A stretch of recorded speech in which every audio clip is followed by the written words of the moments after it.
There's been a lot of debate about what the worst position is for the Carolina Panthers heading into the 2025 season. And I'm here to tell you guys it's the linebacker position, as there's really not that much to lean on. Definitely has the worst floor of any position on this team, but there is a lot to like and a lot of positives.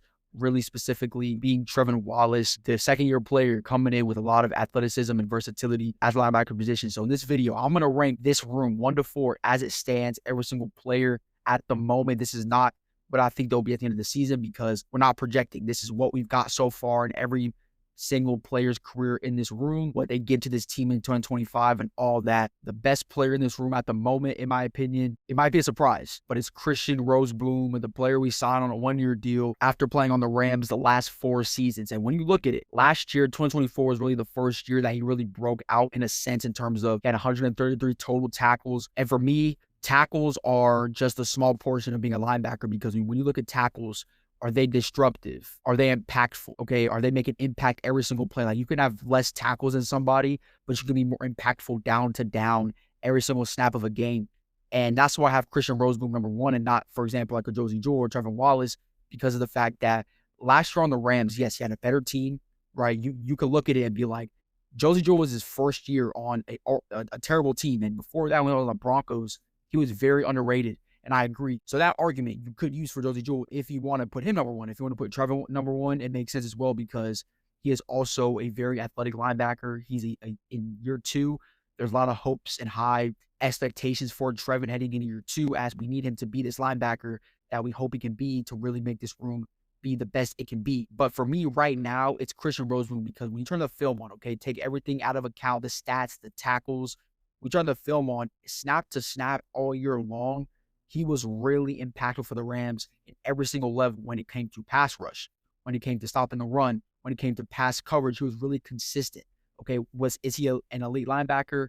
Absolutely not, which is why this position is not that good right now, and it's the worst on the team because when you have your number 1 player at a position being this mid, if you want to put a stamp on it, it's not a good look, right? He had 133 tackles, but I would say he was impactful in those tackles, right?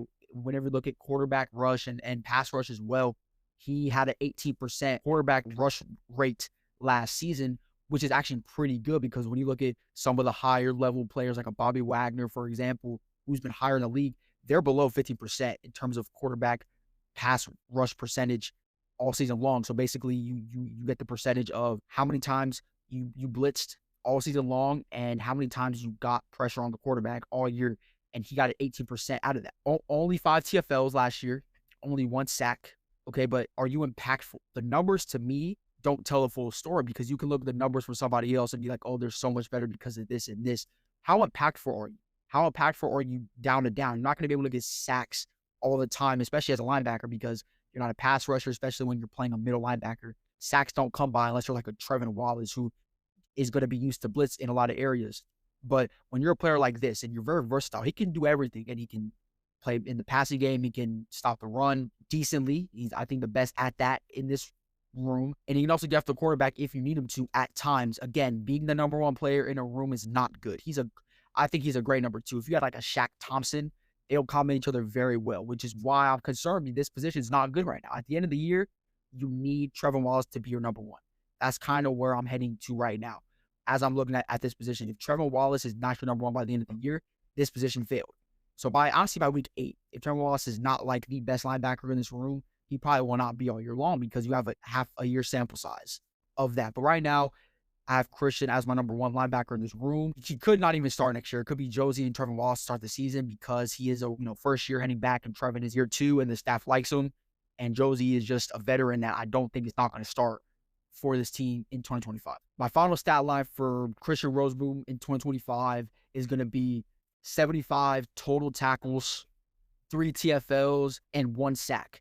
Okay, and as you can see, I have him as my number 1 linebacker, but I don't have him making a bunch of flashy stats, if you guys can see that, because I do think we're going to use all 3 of these, my first 3 guys I mentioned here in my rankings. I do think we're going to mix them up all this season. I think Dave Canales really is going to figure out this room in the beginning, first half of the season, figure out who he likes the most, because I think all 3 of these guys are very similar in terms of the level that they're at right now on this team. So I think, with that being said, if Christian starts all year, I think he can have over 100 tackles. I really believe that. But I think because Dave probably will not know what he wants, And I think if the injury happens, he can step in, of course. Like, he's an injury away from being a starter on this team for sure. Okay. But it's just starting week 1. Is he going to start? We don't know that yet. But I think that's fair. 75 tackles, 2 TFLs, 1 sack for us this upcoming season for Christian Roseman. Number 2 linebacker for me is Josey Jewell. I think they're neck and neck. Christian and Josey are neck and neck right now in this room because Josey Jewell had a great second half of the year, as literally he had combined 10 TFLs and sacks the last half of the year. But he had a total of 10 and a half of that all season long. So kind of showed you the first half of the year really made it. It was very underwhelming. It was very underwhelming. The linebacker position last year as a whole was very underwhelming. That was a big reason why we were so historically bad on defense last year, because of this position. And I think it could pertain the same way all year long. Josey did have a great second half of the year, though. That's a fact. He had 27 total tackles, I'm pretty sure, at the end of the year as well, that last half of the season. And the reason why you can also give him the nod as a number 1 linebacker is because of the fact that not only did he have 97 total tackles, but he did have a 20% quarterback rush win rate last season. So again, you take the amount of times that player blitzed all season long and how many times he got pressure. And that's impressive, kind of showing how bad the line was last year and how bad the pass rush is. He got pressured 20% of his blitzes. That's pretty impressive. But that's really all that he has over Christian overall, because he wasn't consistent last year. It really took him until the second half, really the last 5 games of the year, to really reach that consistency point level, which, if again you're saying this defense got better, and it did. You got Derrick Brown back. You got 2 rookies that we're really excited about. You add a safety who can stop the run, Trayvon Borg. Josey might be able to play a lot better next season, and I actually think that's possible. I still will take Christian because of the versatility. I think he's good in the pass game. He's good in the run game. He's good getting after the quarterback in terms of the percentage. They're neck and neck there. 18 to 20 is the same thing. They both get decent quarterback rush when they blitz. So you can use them in that sense. But again, Josey did have 10 TFLs last year, and all of that came in the last 6 to 8 games. I don't remember exactly, but it all came in the second half of the year, meaning it took him a while to tap in. But again, the defense was so bad. It makes sense. If you have Josey as a number 1 linebacker in this room, I get it. I understand it. I'm not going to sit here and bash you for it because they're neck and neck, but it's not a good thing right now because they're both mid players that cannot be number 1 linebackers in a playoff caliber room if you want to get there on defense. My final stat line for Josey Jewell heading into 2025 is going to be 80 total tackles, 4 TFLs, and 1 sack for Josey Jewell. And again, it's just a similar stat line to Christian Roseman, man. Just similar. No one's over 100 tackles yet. Just, sharing the load as linebackers, doing their thing, just playing complementary football together. And I think Dave's going to mix this room up a lot in 2025. The third player for me in this room is undoubtedly Trevin Wallace. Okay, again, I'm going to mention this right now. We need Trevin Wallace to be the number 1 linebacker by the end of the year. If we want to be that team that wins the NFC South, as his team continues to kind of put on us that we want to win the South, this and that, and I'm happy that we want to do that. But if we want to win the South and be that team and hopefully make a run or we get the home playoff spot by winning our division, this position needs to be good. And Trevin Wallace has a high ceiling out of all these guys. Christian and Josey are what they are. Trevin Wallace has more athleticism. He has the blitz package. He's fast. He's speedy. He has everything over what Josey and Christian does as a potential of a linebacker. But last year, he was just not good, man. If you look at the tape, you look at the stats, again, if you just go based off stats, as a rookie middle linebacker, he had 64 total tackles last year as a rookie, starting only 8 games. But if you break the film down on all 3 of these guys, Trevin Wallace easily had the least impactful tackles out of all these guys. It's not close. Every tackle he made was like literally 10 plus yards down the field. It was not really impactful. No, only had 2 TFLs all year long. It was just the lack of impact he made in terms of that area of the game. It was kind of showing. It was just like I watched film again on all 3 of these guys to really make this argument why I have my rankings how I do. And it seemed like every tackle that he made in every single game was just really not that impactful, which makes sense. He only had 2 TFLs all year long and only had 36 solos. So you split that up in half pretty much. And half of them were assisting tackles where he just touched the player because he went down. That's a lot of the film from last year.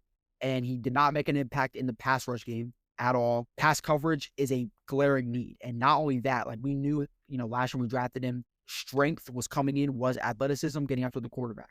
Okay, that was his strength.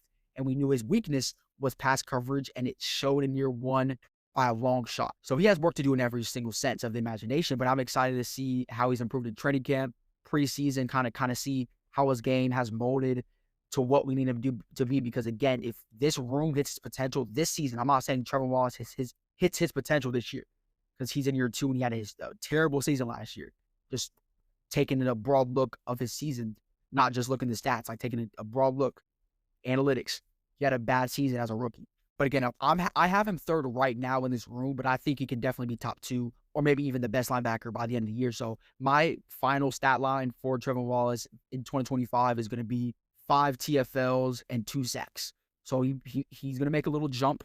Again, I think we're going to mix this room up. To start the season, I think we're going to see all 3 of these guys kind of get time because that's what I would do if I was coach. Okay, I don't know what Dave Canales sees in all these players. I don't know if he sees Christian as lower than Josie and Trevin, and those are his 2 guys right now for sure. I think Josie's going to start no matter what because he's a veteran.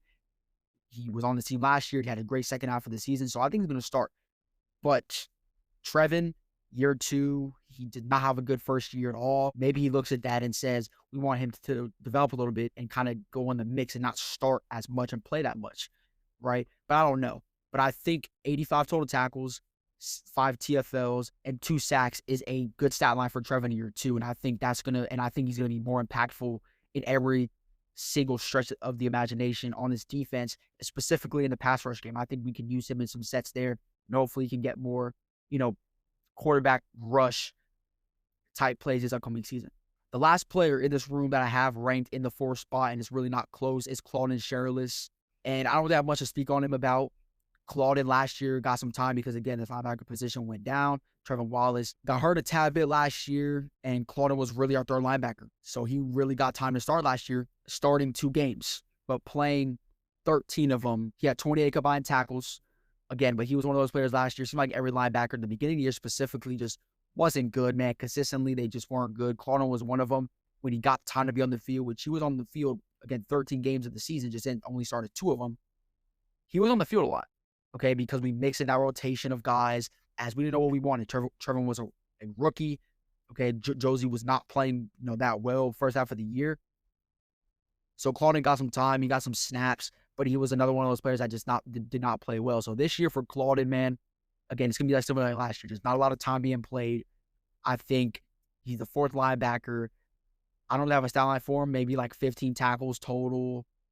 No TFLs, no sacks. Just going out there. If 2 injuries happen, he'll play. But I think at the moment, there's not really any expectations for me when it comes to Claudin Sherrillis. But that's my thought on this linebacker room, man. This room needs to tap into its potential this season. If we want to really hit our ceiling this season, Trevor Wallace needs to be the best linebacker by the end of the season. Specifically by midway through the season, he needs to be the best linebacker because we know what Christian Roseboom is. Okay, he's just going to be a decent linebacker for you, really your number 2. Josie's going to be the same thing, just a decent linebacker, but they both cannot be your number 1. Trevor Wallace gives you more versatility because of his athleticism and just higher ceiling in every way that a linebacker does. So he needs to be your number 1 by the end of the year, and I think he can be that, okay? But I'm not going to predict it yet because last year was so bad. I'm not ranking this again based off what I think is going to happen because that's projecting, and I'm not going to project because projecting does not work in this fan base. We like to project on things, and 99% of the time, this fan base projects, and we're wrong. So I'm just going to rank every room based off of what I have it right now. And this is how I have the room. Number 1 is Christian Roseboom. Number 2, Josie Jewell. Number 3, Trevor Wallace. And number 4, I have Claudin Sherrillis. But again, if we really want to do our thing this season in this room and really make it to winning the NFC South like Dave wants and this staff wants, Trevor Wallace needs to be the best linebacker in this room by the end of the year. And I think he can do it, but he's going to have to do it, if that makes sense. If he doesn't do it, we got to start getting concerned next offseason. Not right now, but we got to start diving deep in this position next year and, really hitting this position because it won't be good. But that's my linebacker position breakdown, man. I hope y'all enjoyed it. I'm going to have some more coming out here soon. I'm 2 in right now. I did receiver about a week ago, and now I just did linebacker. So I'm going to try to get through every single one, like training camp in about a month. Training camp's going to be starting in about a month, so I have time. I'm trying to get through every single position before training camp, kind of give y'all a bunch of other content too, some film breakdown on some new guys. Obviously, just kind of what we're going to get in, 2025 season for some, guys. I did a JT breakdown in my last video. If you guys haven't watched that, go watch that. I just broke down some film on his rookie season and what he's going to bring for us in 2025. And I'm going to do just more of that all summer long until we hit training camp. And I'm going to do training camp just content for the rest of the time. And then we're going to be in preseason. So I'm excited. Hope you guys are excited too. And with that being said, I'll see you guys in my next video. Peace.